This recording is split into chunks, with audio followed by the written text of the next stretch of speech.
the first step of IUI. To the city streets, we began to Doing feel this, the but fire. all We rise like tall buildings as the chemicals they take us higher. Today is beta test day, which means I'm at my fertility clinic to do a blood draw to determine how much HCG I have in my bloodstream, or if I have it at all, and that is how they determine if I am pregnant or not. So it's a big day. Let's go in.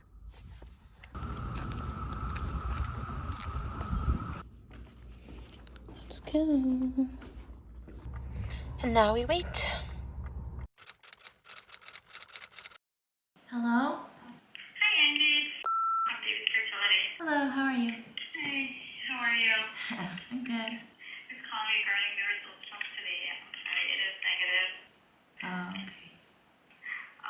I was just reading the consult notes the last time that you had, so we're going to continue with the electrical cycle? Yeah, we were planning on taking a break. Yeah, sure. Okay. Whenever you feel ready, just call us at your next day one, whenever that is. Okay, okay. You can remove that again. Okay. Yeah, sorry again. It's okay. Yeah. Okay. Bye.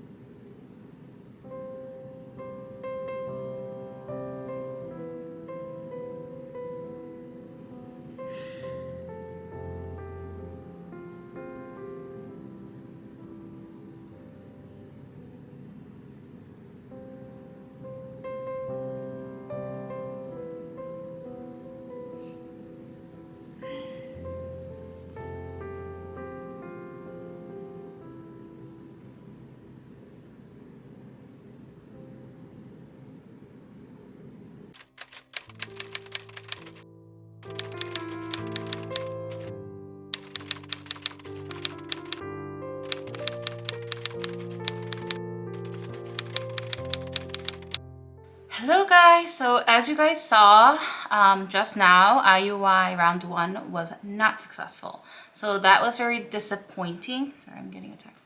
That was really disappointing on my end, and I tried to keep my hopes low. I told you guys in the previous video, I'm trying to keep my hopes low, but as much as I was trying to keep my hopes low, I was expecting a lot, and a part of that was because of something called a taemong, which is like a birth dream in Korea. They really believe in this, and I think everyone in my family had a taemong for their kid. So Grace's was like a big whale, and that whale represented Ella. So I think a lot of these dreams have to do with either like a fruit or an animal. My taemong that my mom dreamt was actually, I was not an animal or a fruit. She walked up this mountain, and when she got to the top she was exhausted, but then she saw this emerald blue green ocean, and then I think right then and there she realized that that was a taemong, and I was like, how do you know what a taemong is? But I think it's just something that is so vivid and feels like it's a birth dream. I think that's what they say. So we had a taemong, Grace and I. The day we were going to New York, Grace had a dream of like a big snake, like almost like a python-like snake that was coming at her. And she woke up and she murmured to my mom, like, is next year the year of a dragon or a year of a snake? And my mom was like, what? Everyone was half asleep.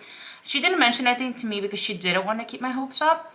And then when we got back from New York, and I had a dream that there was like a really big python-like snake that was sitting above me in my dad's backyard, and my whole family was having dinner together outside. And I was like, what is that? And everyone was like, oh, it's just a branch that coiled up. That doesn't look like a branch. We realized later I saw it moving, and it was a python, and I was freaking out, but everyone was telling me to stay put and don't move anywhere. That was my dream. And then I woke up, was like, I've never had a snake dream before, and it just seemed wild to me, right? So I wasn't gonna say anything either, but I was sitting at Grace's house with Grace and Vivian after church, and then mentioned it. I was like, I had this dream about a pie, and Grace was like, a python? And I was like, yeah. She's like, oh my God, me too. So then when we were describing to each other the snake, it was like pretty much the same snake. It was really thick and big, and it was coiled up. Vivian looked up year of 2025, what is the Chinese zodiac? And it's the year of the snake.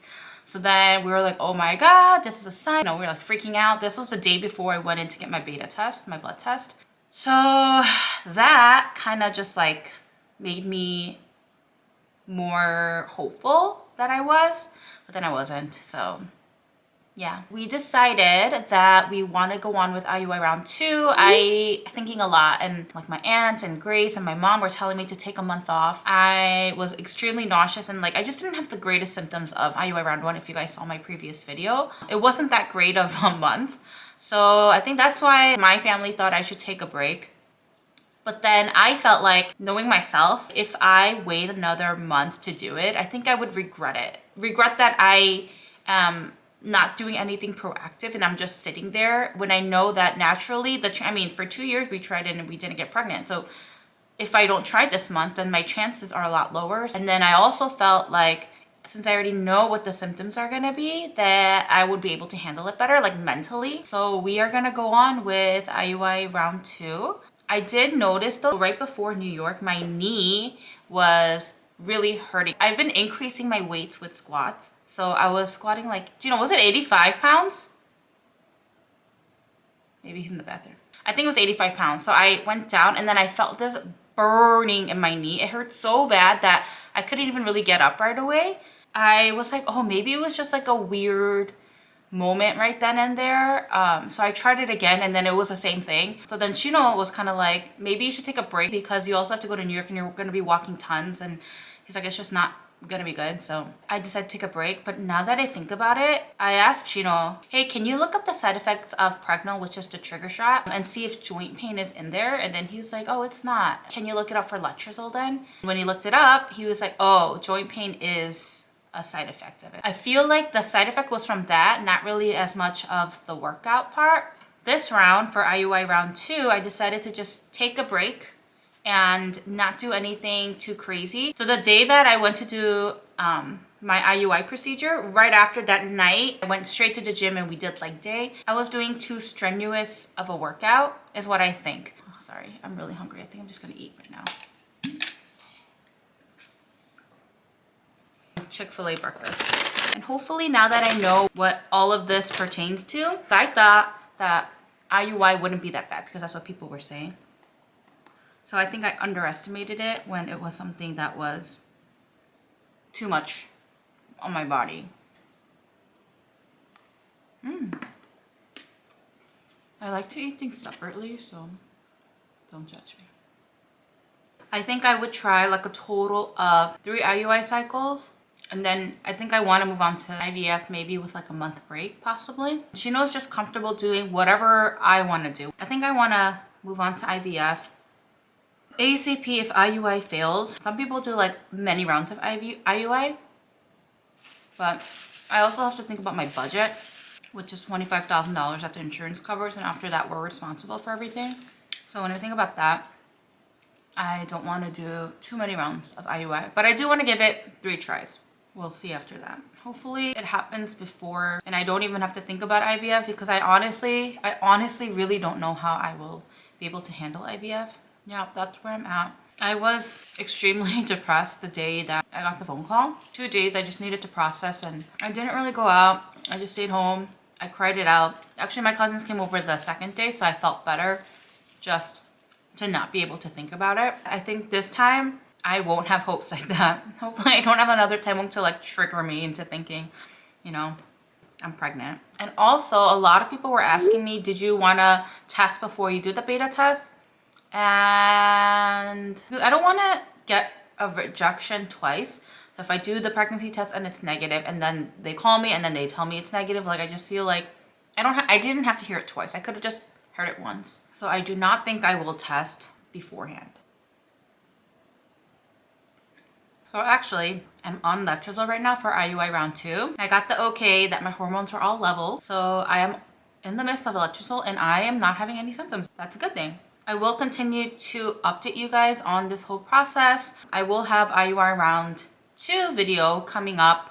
Let me know if you guys have any questions about this, like the financial aspect of it, the mental aspect of it, the emotional aspect of it, like whatever it is. If you guys have any questions, reach out to me, any of our social media accounts, the comments, email. It's hard because I never just saw myself in this situation, but it will happen in its timing and God has a plan. So I'll see you guys next week with a video that's not fertility related, but something else. Tall buildings as the chemicals they take us higher.